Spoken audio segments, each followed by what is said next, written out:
ദൈവത്തിൻ്റെ പരിശുദ്ധ നാമം വാഴ്ത്തപ്പെടുമാറാകട്ടോ. യോഹന്നാന്റെ സുവിശേഷം 4-ാം അധ്യായം അതിൻ്റെ 41-ാം വാക്യം ഇപ്രകാരം പറയുന്നു: ഏറ്റവും അധികം പേർ അവൻ്റെ വചനം കേട്ട് അവനിൽ വിശ്വസിച്ചു. Price the Lord. അതിൻ്റെ ആധികാരികമായ മുഖവര പറയുകയാണെങ്കിൽ, ഒരു ശമരിയക്കാരി സ്ത്രീ അതിൻ്റെ 39-ാം വാക്യത്തിൽ ഇപ്രകാരം പറയുന്നു: അവളൊരു പട്ടണത്തിൽ ചെന്ന് ഒരു സാക്ഷി പറയാൻ ഇടയായി തീർന്നപ്പോൾ ഒരു പട്ടണം മുഴുവൻ അവളാൽ വിടിയിക്കപ്പെടാൻ ഇടയായി തീർന്നു. ഒരു യോഗ്യതയുമില്ലാത്ത ഒരു ശമരിയക്കാരി സ്ത്രീയാണ്. ആമേൻ. ഒരു സാക്ഷി പറയാൻ അർഹതയില്ലാത്തവളാണ്. പലരും കണ്ടാൽ മുഖം ധരിച്ച് മാറിപ്പോന്ന ഒരു സ്ത്രീയാണ്. പലരും കണ്ടിട്ട് മുഖം മറച്ച് കളയുന്ന ഒരു സ്ത്രീയാണ്.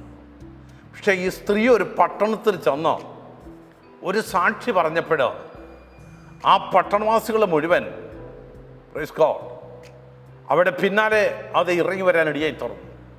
ആ പട്ടണം മുഴുവൻ വിടുവിക്കപ്പെടാൻ ഇടയായി തുറന്നു. ഒന്ന്, അവൾ പറഞ്ഞത് ഇപ്രകാരമാണ്: എന്നോട് പറഞ്ഞവനെ നിങ്ങളും വന്ന് കാണുവിൻ. എന്തു പറഞ്ഞു? ഹല്ലേലൂയ. അവൻ യേശുവിൻ്റെ അരികിൽ ചെന്ന്, അവൻ ഇല്ലെങ്കിൽ യേശു ഈ സ്ത്രീയുടെ അരികിൽ വന്നോ, ആമേൻ, അതിൽ എനിക്കൂടെ ദാഹിക്കുന്ന അല്പം വെള്ളം കോരി തരാൻ പറഞ്ഞപ്പോഴോ ഈ സ്ത്രീ പറഞ്ഞു: നീ യഹൂദനാ, ഞങ്ങൾ തമ്മിൽ യാതൊരു ബന്ധവും, ശമര്യക്കാരും യഹൂദന്മാരും തമ്മിൽ യാതൊരു ബന്ധവുമില്ലെന്ന് പറഞ്ഞ് അവൾ ഒഴിഞ്ഞു മാറാൻ നോക്കിയ സ്ഥാനത്ത് യേശു പറഞ്ഞു: ബന്ധമില്ലാത്തടുത്ത് ബന്ധം സ്ഥാപിപ്പാൻ തക്കവേണം ഞാൻ ശമരിയുടെ അതിർവരമ്പുകളിലേക്ക് ഇറങ്ങി വന്ന ദൈവമാണെന്ന് അവൾക്ക് ബോധ്യമാക്കി കൊടുക്കുവാൻ ഇടയായി തുറന്നു. യേശു പറഞ്ഞൊരു വാക്യം ഇങ്ങനെയാണ്: ഞാൻ കൊടുക്കുന്ന വെള്ളം കുടിക്കുന്നവർക്കാർക്കും ഒരു നാളും ദാഹിക്കത്തില്ല. ഈ സ്ത്രീ പറഞ്ഞു: അങ്ങനെയെങ്കിൽ ഇവിടെ വരെ വന്ന് കോരാതിരിക്കേണ്ടതിന് അവൻ ആ വെള്ളം എനിക്ക് തരണം. ഹല്ലേലൂയ. അത് ദൈവത്തിൻ്റെ പരിശുദ്ധാത്മാവിനെ കുറിച്ചാണ് യേശു കർത്താവ് പറയാൻ ഇടയായി തുറന്നത്. ആ ദൈവത്തിൻ്റെ ആത്മാവോ അവളി വ്യാപരിക്കാൻ തുടങ്ങിയപ്പോൾ ഹല്ലേലൂയ അവളതിൻ്റെ 9-ാം വാക്യത്തിൽ പറഞ്ഞു: നീ യഹൂദനാ. അതിൻ്റെ 15-ാം തിരുവെഴുത്തിൽ പറയുന്നു: നീ യജമാനനാ. ഹല്ലേലൂയ. അതിൻ്റെ 19-ാം വാക്യത്തിൽ അവൾ പറയുന്നു: ഹല്ലേലൂയ, നീ ഒരു പ്രവാചകനാ. ആമേൻ. ദൈവമക്കളെ അവിടെ കാഴ്ചപ്പാട് മാറാൻ ഇടയായി തുറന്നു.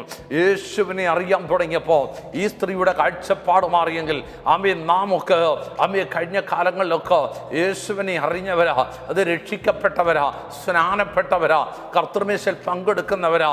എന്നിട്ട് നമ്മുടെ മനോഭാവം മാറിയിട്ടുണ്ടോ? ഈ പകൽക്കാലം ഒന്ന് ചിന്തിച്ചു നോക്ക്. നിന്റെ മനോഭാവം മാറിയിട്ടുണ്ടോ? ആമേൻ. യേശുവിനെ അടുക്കും തോറും ഈ സ്ത്രീയുടെ മനോഭാവം മാറി. അതുകൊണ്ട് അവൾ വിളിച്ചു പറഞ്ഞു: നീ യഹൂദനല്ലേ, ഒരു ബന്ധമില്ലാതിരിക്കുന്നിടത്ത് നീ ആരോട് കുടിക്കാൻ ചോദിക്കുന്ന? യേശു പറഞ്ഞു: ആമേൻ, നിന്നോട് ചോദിച്ചവൻ ആരായിരുന്നു നീ അറിഞ്ഞിരുന്നെങ്കിൽ കൊള്ളാമായിരുന്നു. ആമേൻ. Praise the Lord. ഈ പകൽക്കാലം അതേ നിന്റെ അടുക്കൽ വന്ന് നിന്നോട് ചോദിക്കുന്നവൻ ആരാണെന്ന് ഒരുപക്ഷെ ദൈവമക്കളെ പലപ്പോഴും നമുക്ക് തിരിച്ചറിയാൻ കഴിഞ്ഞിട്ടില്ല. ഇന്ന് പകൽക്കാലം അത് തിരിച്ചറിയട്ടോ. നിന്നോട് ചോദിക്കുന്നവൻ ആരാ? ആമേൻ. നിന്നോട് കുടിപ്പാൻ ചോദിച്ചവൻ ആരാ? ആമേൻ. അത് തിരിച്ചറിയാൻ കഴിയുമ്പോഴാ ആമേൻ നമ്മുടെ ജീവിതത്തിലൊക്കെ വലിയ ദൈവപ്രവൃത്തി വെളിപ്പെടാൻ ഇടയെത്തരുന്നത്. ആമേൻ. ആ സ്ത്രീക്ക് ബോധ്യമായി, ഇവനൊരു സാധാരണ വ്യക്തിത്വത്തിൻ്റെ ഉടമയല്ല. ആമേൻ. ഞാൻ ഇന്നലെ വരെ കണ്ട വ്യക്തിയല്ല. ആമേൻ. കഴിഞ്ഞ ദിവസങ്ങളിൽ കണ്ട വ്യക്തിയല്ല. ആമേൻ. ഇന്ന് പകൽക്കാലം ആമേൻ തിരുവെടുത്ത് പറയുന്നു: അസാധാരണമായ എന്തോ ഇവനിലുണ്ടെന്ന് അവൾ വിശ്വസിപ്പാൻ തൊക്കൊണ്ട് ഇടയായി തുറന്നു. അവൾ വിശ്വസിച്ചത് കൊണ്ട് അവളുടെ ജീവിതത്തിൽ വലിയ മാറ്റങ്ങൾ സംഭവിപ്പാൻ ഇടയായി തുറന്നു. അവസാനം ഇവളോട് ഒരു സത്യം പറഞ്ഞു: ആമേൻ, നീ പോയി നിന്റെ ഭർത്താവിനെ വിളിച്ചോണ്ട് പറഞ്ഞപ്പോൾ അവൾ പറഞ്ഞു: ഇപ്പോൾ ഉള്ളവൻ എൻ്റെ ഭർത്താവല്ല. ആമേൻ. ഹല്ലേലൂയ. ആമേൻ. അവൾക്ക് 5 ഭർത്താക്കന്മാരുണ്ടായിരുന്നു. ഇപ്പോൾ ഉള്ളവനോ എൻ്റെ ഭർത്താവല്ല എന്ന് യേശു കർത്താവ് പറഞ്ഞപ്പോൾ ഈ സ്ത്രീ യേശുവിനോട് പറഞ്ഞു: നീ ഒരു പ്രവാചകനാണെന്ന് ഞാൻ അറിയുന്നു. ദൈവമക്കളെ, ഇന്ന് പകൽ ആമേൻ ഈ നിമിഷത്തിൽ നിങ്ങളൊന്ന് ചിന്തയിലോ അവൾ പറഞ്ഞ വാക്യം ഇങ്ങനെയാ: നീ ഒരു പ്രവാചകനാണെന്ന് ഞാൻ അറിയുന്നു. ആമേൻ. 41-ാം വാക്യത്തിൽ പറയുന്നു: നീ ലോകരക്ഷിതാവാന്ന് ഞങ്ങൾ അറിയുന്നു. ആമേൻ. ഇവള് പട്ടണത്തിൽ നിന്ന് കൂട്ടിക്കൊണ്ടുവന്ന ആമേൻ ദൈവജനം മുഴുവൻ പറയുന്നു: ആമേൻ, ഹല്ലേലൂയ, ഹല്ലേലൂയ. ഇവൻ ആരാ? ഇന്ന് പകൽക്കാലം ലോകത്തെ രക്ഷിപ്പാൻ കഴിയുന്ന ഒരുവനുണ്ട്. ആകാശത്തിൻ്റെയും ഭൂമിയുടെ നടുവിൽ ആമേൻ മനുഷ്യവർഗത്തിന് വേണ്ടി അത് അവതരിക്കപ്പെട്ട അവരുടെ പാപമോചനത്തിന് വേണ്ടി വിടുതൽ കൽപ്പിക്കുവാൻ വേണ്ടി ഇറങ്ങി വന്ന ഒരുവനുണ്ടെങ്കിൽ അത് യേശു കർത്താവ്. ആ യേശു കർത്താവിന് ആ പട്ടണവാസിയോട് പേര് കൊടുത്തു, ലോകരക്ഷിതാവ്. ആമേൻ. ദൈവമക്കളെ, ഈ പകൽക്കാലം നമ്മുടെ മനോഭാവം ഒന്ന് മാറട്ടോ, ഇല്ലെങ്കിൽ നമ്മുടെ ആറ്റിറ്റ്യൂഡുകളൊന്ന് മാറട്ടോ, ദൈവമായിട്ട് ബന്ധം സ്ഥാപിക്കട്ടോ. നമ്മുടെ ജീവിതത്തിൽ നമുക്കൊരു മാറ്റം ആവശ്യമാണ്.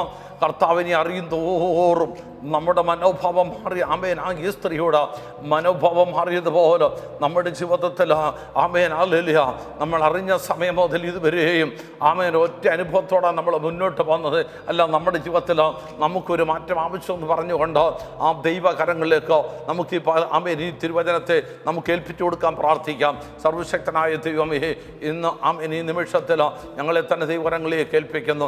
ഞങ്ങളുടെ മനോഭാവം ഒന്ന് മാറി ഒരു പുതിയ അനുഭവത്തിലേക്ക് മടങ്ങി വന്ന ദൈവമായിട്ടുള്ള ബന്ധം ഒന്ന് സ്ഥാപിപ്പാൻ തക്ക വേണം. ഈ സ്ത്രീ പറഞ്ഞു, നീ യഹൂദനും ശമരിയക്കാരനാ, നീ പ്രവാചകനാ, നീ ക്രിസ്തുവ മിശിഹായ, നീ ലോകരക്ഷിതാവെന്ന് അടുക്കും തോറും അവിടെ കാഴ്ചപ്പാട് മാറിയതുപോലെ നമ്മളും അടുക്കും തോറും നമ്മുടെ കാഴ്ചപ്പാടുകളെ മാറി ഒരു പുതിയ കാഴ്ചപ്പാടുമായി ഈ നാളുകളിൽ നമുക്ക് മുന്നോട്ട് വരാം. സർവ്വകൃപാലയ കർത്താവ് ഞങ്ങളെ കേൾക്കുന്ന എല്ലാവരെയും ഈ പകൽക്കാലം അനുഗ്രഹിക്കുമെന്ന് പറഞ്ഞുകൊണ്ട് ഞങ്ങളുടെ വാക്കുകൾ ചുരുക്കുന്നു.